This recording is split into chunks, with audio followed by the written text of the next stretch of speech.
சூடா உளுந்த வடை காஃபி இன்னைக்கான ஈவினிங் ஸ்நாக்ஸ்.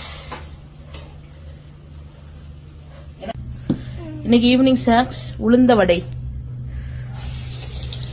உளுந்த வடையில ஓட்ட உங்களுக்கு கரெக்டா வருமா? ஆமா. இது அங்க சுட்டு வச்சிருக்கு குட்டி குட்டி உளுந்த வடை.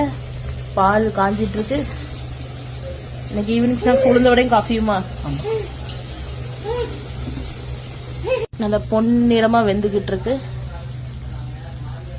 கரெக்டா ஒரு 1 மினிட்குள்ள எடுத்துட வேண்டியதா. எடுத்துருங்க. நல்ல பொன்னிறமா பொரிஞ்சிடுச்சு.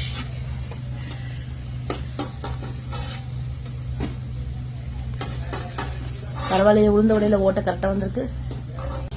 சாயந்தரமானா சூடா வடை கூடவே சூப்பரா ஒரு காஃபி. Perfect match.